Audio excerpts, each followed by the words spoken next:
¿Qué tal? Buenas tardes, acá estamos una vez más. Creo que para terminar la semana, para terminar una nueva semana, se está yendo febrero y seguimos con Lucas.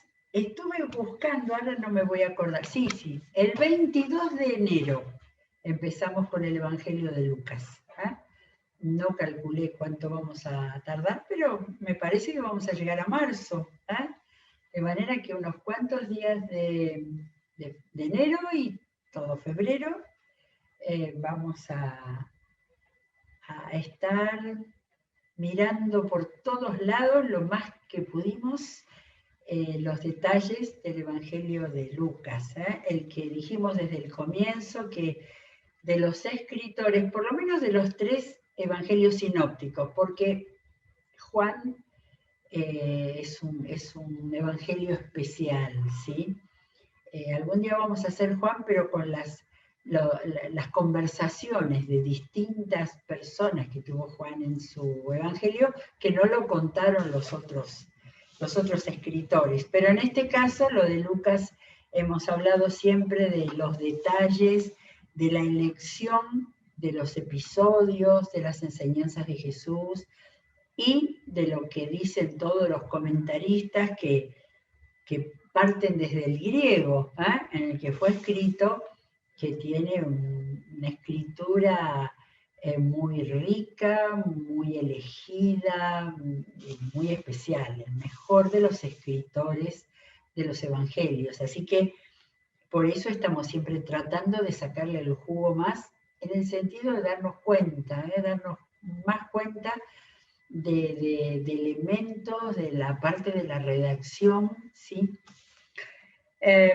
Recorriendo un poco lo último y con lo que habíamos comentado, que cada vez más el ministerio de Jesús se estaba volviendo más duro, más fuerte, duro con los contrincantes, ¿no es cierto? Con la mala voluntad, con la mala intención, pero también más duro en cuanto al tema del discipulado y al tema de abrir ventanas al futuro, a la vida eterna, al juicio de Dios. Es decir, realmente había muchos pasajes que hemos visto, ¿no? A ver, así, rapidito, porque estoy haciendo la introducción a lo que viene hoy. Pero en el 13, por ejemplo, donde, a ver dónde era lo que había encontrado, donde habla de allá habrá llanto y rechinar de dientes cuando vean en el reino de Dios a Abraham, Isaac, Jacob y a todos los profetas mientras a ustedes los echan fuera, ¿no? Es decir, esos mensajes. Y después me di cuenta, cuando él habló de este tema, que está la pregunta en el 13:23 de alguien que le dijo, son pocos los que van a salvarse, y no puso Lucas quién fue. Evidentemente no fue ni Pedro ni ninguno de los apóstoles, porque dice, le preguntó uno. Pero cuando hablaba, la pregunta esa era, son pocos los que van a salvarse. Yo le presté atención a pocos o muchos, porque Jesús contestó a eso la pregunta. Pero los que van a salvarse, o sea que en este momento que venimos diciendo que ya está mucho más cerca de Jerusalén y de su juicio y de su muerte, ya estaba en los oyentes, en los discípulos, el tema de la salvación. Pero al leer todo el texto como estamos leyendo, de repente aparecían en estos últimos capítulos, a ver, voy a leer el 34 del capítulo 13, ¿se acuerdan? Jerusalén, Jerusalén, que matas a los profetas y apedreas a los que se te envían. ¿Cuántas veces quise reunir a tus hijos como reúne la gallina sus pollitos debajo de sus alas, pero no quisiste? Pues bien, la casa de ustedes va a quedar abandonada. O sea, palabras muy fuertes de alerta del juicio, ¿sí? Bueno, ¿por qué me fui atrás mirando estos pasajes? Ah, y después, el 14, todo lo que vimos del precio del discipulado, ¿no? Y el precio de ser discípulo está resumido en 14, 26, 26 y 27. No puede ser mi discípulo que no carga su cruz y me sigue. 14, 27. De manera que era definido y estaba plantando las condiciones y características de un discípulo.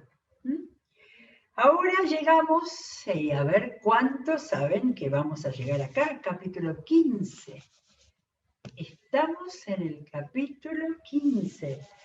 Y titulé, y ya Darío lo sabe, que este capítulo se va a llamar La búsqueda de los perdidos.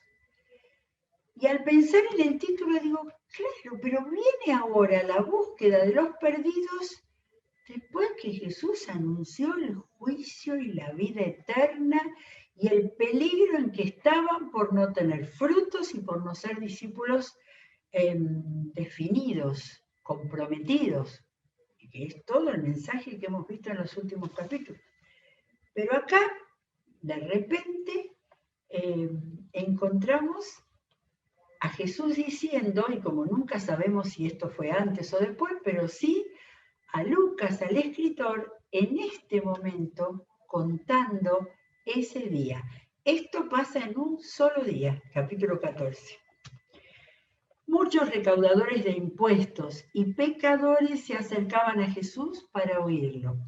Estos eran los malos, ¿no? Para los maestros de la ley, eran los malos, recaudadores de impuestos y pecadores, pero estos se acercaban a Jesús para oírlo.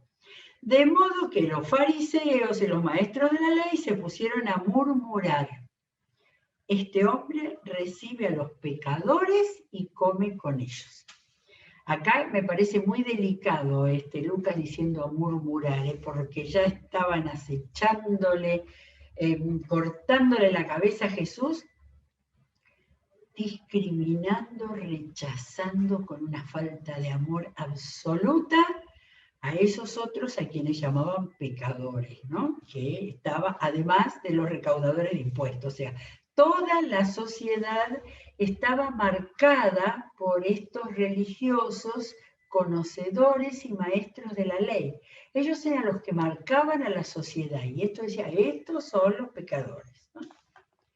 Muy bien, estamos acostumbrados que en muchísimos capítulos o parte de capítulos, Lucas primero nos muestra el entorno, quién era la gente que estaba ahí, y después empieza Jesús a hablar. ¿Se acuerdan lo que habló en esta ocasión? Él entonces les contó esta parábola, y va la primera. Supongamos que uno de ustedes tiene 100 ovejas y pierde una de ellas. ¿No deja las 99 en el campo y va en busca de la oveja perdida hasta encontrarla? Y cuando la encuentra, lleno de alegría, la carga en los hombros y vuelve a la casa. Al llegar, reúne a sus amigos y vecinos y les dice, alégrense conmigo, ya encontré la oveja que se me había perdido. Falta el cierre, pero paro acá. Características de esta pequeña parábola, muy, muy pequeña, ¿no? Pero un economista diría, pero ¿cómo va a correr el riesgo de que se le despeñe una de las 99, que se le escape, que se peleen entre ellas y se maten? ¿Y cómo por una iba a arriesgar su rebaño? No sé por qué se me ocurrió el economista. En general, muchas veces las personas tienen esa actitud así de la conveniencia, ¿no? Jesús no estaba contando una historia políticamente correcta, diríamos, sí, quizás sería así. No, esto era un hombre que por una. Ahora, no nos olvidemos de quiénes estaban escuchando. Esos que estaban escuchando como los pecadores sabían que ellos eran considerados pecadores, mal mirados en la sociedad y rechazados de alguna manera, ¿no? Así que acá estaba eso. Hay alguien que teniendo uno solo entre muchos que se hubiera perdido, va a buscarlo. El otro componente que tiene la parábola es la alegría, porque no es que volvió con la oveja, la tiró al rebaño ahí para que no se pierda, la dejó en el medio del rebaño para que no se escape de nuevo, si es que era medio rebelde, y se lo contó en su casa. No, acá dice que reúne a los amigos y vecinos. Acá estaba dando un mensaje Jesús que no sé si en la primera lo pudieron llegar a conocer. Ahora, ¿cómo hizo el remate? Les digo que así es también en el cielo. Y acá otra vez abre la ventana del cielo Jesús. Habrá más alegría por un solo pecador que se arrepienta que por 99 justos que no necesitan arrepentirse. Jesús usaba muchas veces ironía, porque si lo estaba planteando a todos esos que se consideraban justos, Jesús estaba diciendo que un pecador valía ese tremendo esfuerzo que todos los otros que se consideraban justos, pero él sabía que no eran justos. Y ojalá con este relato alguno de ellos fuera tocado en su interior y se daría cuenta de que no era justo. Y siguió, porque ese día se me ocurre a mí que el Señor estaba muy inspirado en contar relatos que había como un increyendo, iba avanzando con el mismo tema. O supongamos que una mujer tiene 10 monedas de plata y pierde una. ¿No enciende una lámpara, barre la casa y busca con cuidado hasta encontrarla? Y cuando la encuentra, reúne a sus amigas y vecinas y les dice: alégrense conmigo, ya encontré la moneda que se me había perdido. Les pido por favor, así como me pedí a mí, que no leamos esto con ese pensamiento interior, no, sí, ya sé, ya esto lo conozco de memoria, si lo habré leído, si habré escuchado mensajes sobre esto. Pero como la que está hablando es la palabra, por favor, escuchemos la palabra, porque cada uno tiene que sacar su propia conclusión. Jesús no decía ni parábolas, ni semejanzas, ni comparaciones vanas, que no tuvieran sin sentido. No, todo lo que Jesús decía era absolutamente definido a una intención de una enseñanza, pero también era Jesús el que lo estaba diciendo, directo a que tocara el corazón de los que estaban escuchando. Y los que ahora estamos escuchando somos nosotros. Así que ya acá no era una oveja que un animal para el que tiene era muy, muy valioso, ¿no? Pero yo dije, ay, más valiosa las 10 monedas de plata. Depende para cada uno. Tenía 10 monedas de plata y había perdido una, ¿sí? Acá no hay robo, acá solamente hay pérdida. Se le escapó de algún lado, del alajero donde lo tenía, o de algún lugar donde estaba muy escondido para que no lo viera alguien de la familia, o no sé qué cosa más inventar, pero la cosa es que se perdió y la mujer la buscó dentro de la casa. Barre la casa y busca con cuidado hasta encontrarla. Y como estaba en la casa, la encontró. Y entonces también el tema de alegría y el tema de buscar y contar la alegría por algo que se había perdido. Alegría por valorar el encuentro de eso que era su propiedad y que se le había perdido. Y entonces le dijo, alégrense conmigo, encontré la moneda que se me había perdido. Y Jesús cierra de nuevo ¿consideraría Jesús que eran medio cabeza duras esos que estaban ahí escuchando, que no entendían la aplicación espiritual? Les digo que asimismo se alegra Dios con sus ángeles por un pecador que se arrepiente. Esperen porque no había mirado bien, pero en el caso de la oveja no habla de con sus ángeles. Acá agrega un elemento más. Dios y sus ángeles. Todo el mundo espiritual está alegre por una monedita de plata que se había encontrado. ¿Irían entendiendo? Habría, sobre todo los que no querían escuchar, bueno, no querían, ¿no? Pero sobre todo esos que eran los recaudadores de impuestos, los fariseos, no los fariseos, los considerados pecadores, sentirían que hay alegría en el cielo con Dios y con los ángeles por un pecador que se arrepiente, porque eran los pecadores aparentemente los que tenían que entender esto. Y sabemos que no era así, Las 99 ovejas y las 9 monedas eran muy valiosas y muy importantes para sus dueños. Pero la alegría en el cielo de Dios y los ángeles era cuando alguien que estaba perdido, era encontrado. Y Jesús siguió. Acá en Lucas, nada, no agregó ni una palabra, no puso una explicación, no. Es como si, suponemos que fue así, Jesús tenía todos esos ahí delante, y contó la de la oveja, y contó la de la moneda, y ahora, un hombre tenía 2 hijos, continuó Jesús. Continuó, acá está la precisión de Lucas. El menor de ellos le dijo a su padre: papá, dame lo que me toca de la herencia. Así que el padre repartió sus bienes entre los 2. Poco después, el hijo menor juntó todo lo que tenía y se fue a un país lejano. Allí vivió desenfrenadamente y derrochó su herencia.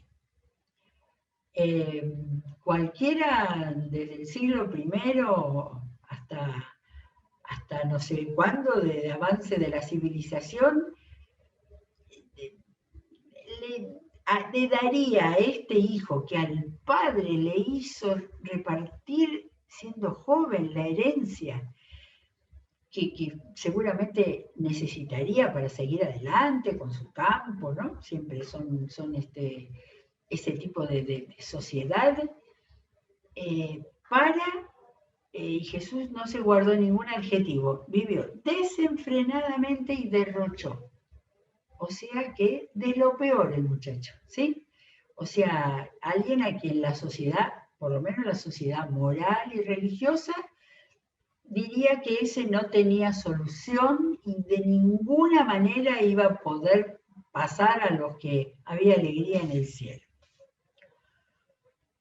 Cuando ya lo había gastado todo, sobrevino una gran escasez en la región y él comenzó a pasar necesidad. Así que fue, consiguió empleo con un ciudadano de aquel país que lo mandó a sus campos a cuidar cerdos, ¿sí? Por lo pronto, no volvió llorando a la casa, no se dedicó a mendigar, intentó trabajar. Tanto hambre tenía que hubiera querido llenarse el estómago con la comida que daban a los cerdos, pero aún así nadie le daba nada. Por fin recapacitó. Creo que Reina Valera dice volvió en sí.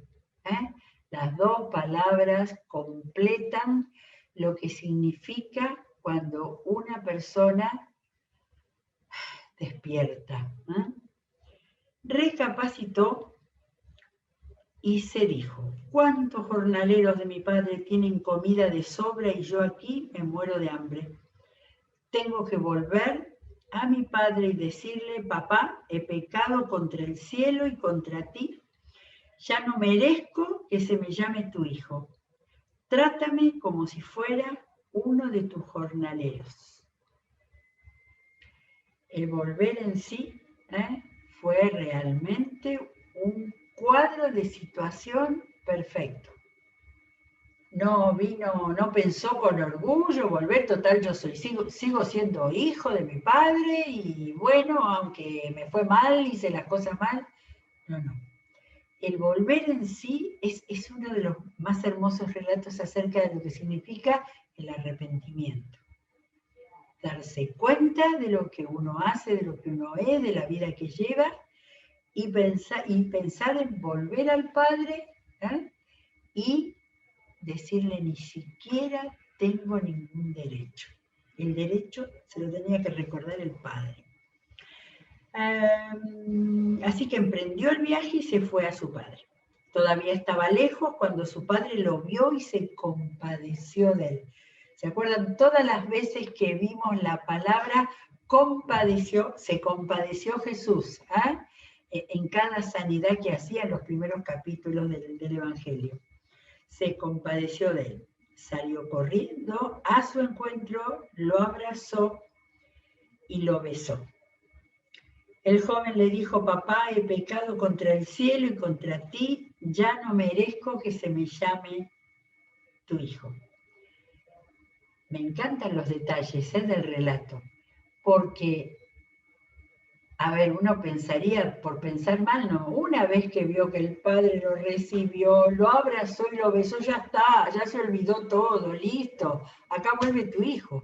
No, eso que había sentido y pensado de su verdadera situación, que no se sentía hijo, él seguía siendo hijo, pero no se sentía hijo, se lo dijo al padre.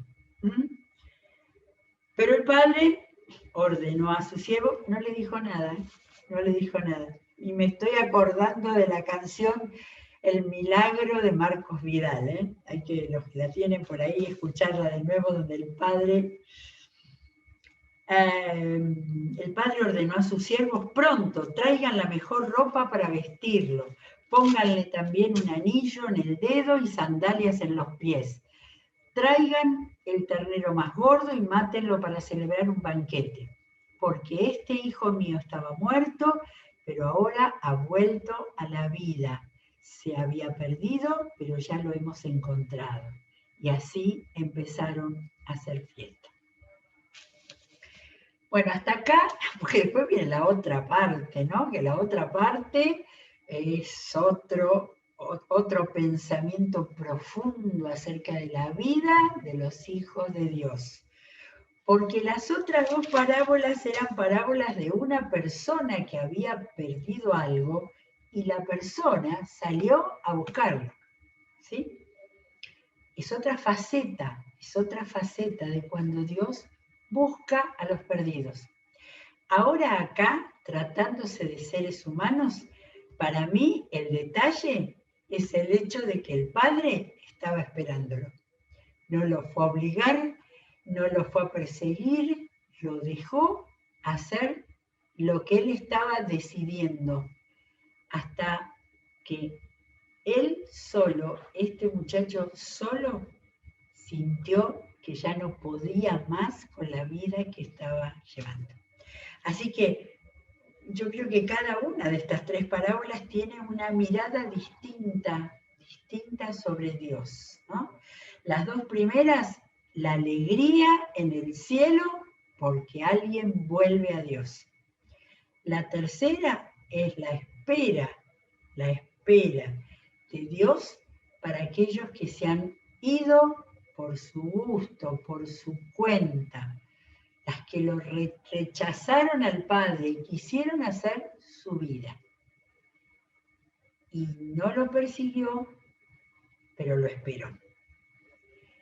Es extraordinario. Piensen que todo lo que se ha dicho de estas parábolas siempre es sacándolo sus lectores, sacando estas enseñanzas, porque termina el capítulo con el último pedazo y nada más. Bueno, vamos a leerlo del otro hijo porque es otra parte de la humanidad esta que está en relación con Dios. Mientras tanto, el hijo mayor estaba en el campo y al volver, cuando se acercó a la casa, oyó la música del baile. Entonces llamó a uno de los siervos y le preguntó qué pasaba. Jesús lo debía tener interesadísimos a todos con este relato. Ha llegado tu hermano, le respondió, y tu papá ha matado el ternero más gordo porque ha recobrado a su hijo sano y salvo. Eso es muy importante, ¿eh? No se había destruido, estaba sano y salvo.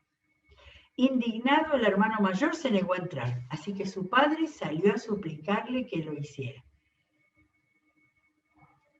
Al más perdido lo esperó. Al que no era perdido era el hijo bueno de la casa, bueno entre comillas, porque acá lo que vimos es que era un envidioso terrible, ¿eh? No sé si no se parecía a esos religiosos que estaban envidiando que Jesús se dedicara a estar con los pecadores y con los recaudadores de impuestos. Parecía un espejo, ¿eh? Así que el padre salió a suplicarle que lo hiciera, pero él le contestó, fíjate cuántos años te he servido sin desobedecer jamás tus órdenes y ni un cabrito me has dado para celebrar una fiesta con mis amigos. Pero ahora llega ese hijo tuyo que ha despilfarrado tu fortuna con prostitutas, ya lo enclavó con todo, le contó la vida, y tú mandas matar en su honor al ternero más gordo. ¿Qué le importaba, el ternero más gordo o el hecho de que el padre recibiera al hijo? No está muy claro, pero que mostró la hilacha, la mostró. Hijo mío, le dijo su padre, tú siempre estás conmigo y todo lo que tengo es tuyo. Pero teníamos que hacer fiesta y alegrarnos porque este hermano tuyo estaba muerto, pero ahora ha vuelto a la vida, se había perdido, pero ya lo hemos encontrado.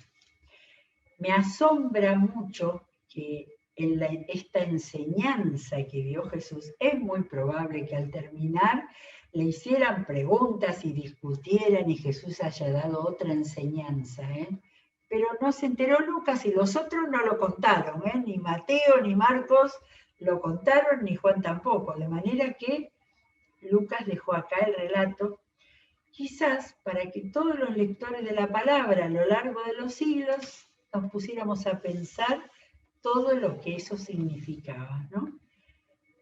A ver, las primeras cosas, y ya se me acaba el tiempo, enojarse porque alguien que había sido muy pecador, muy corrompido, muy desenfrenado, se arrepienta.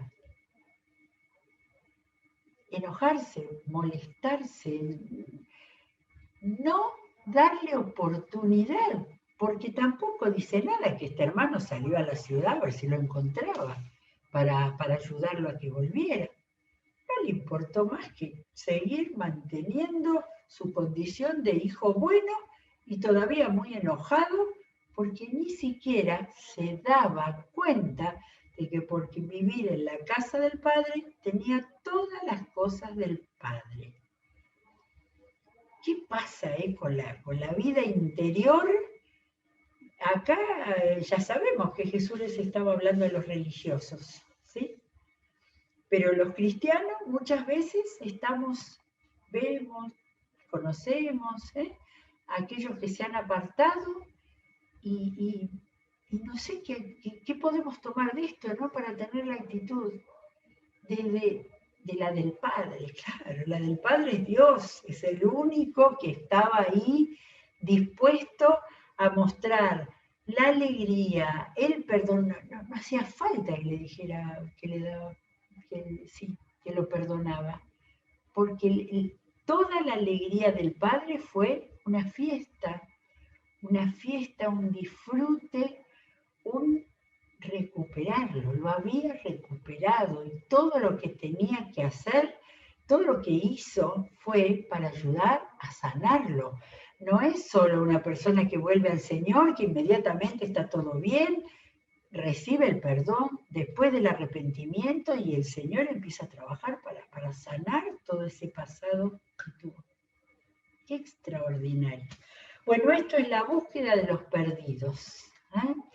Cuando en mitad del libro de Lucas, el autor pone como un centro de mesa precioso estas tres parábolas donde no habla del juicio, no habla del castigo, no habla del infierno, está hablando de un Dios perdonador que busca y espera.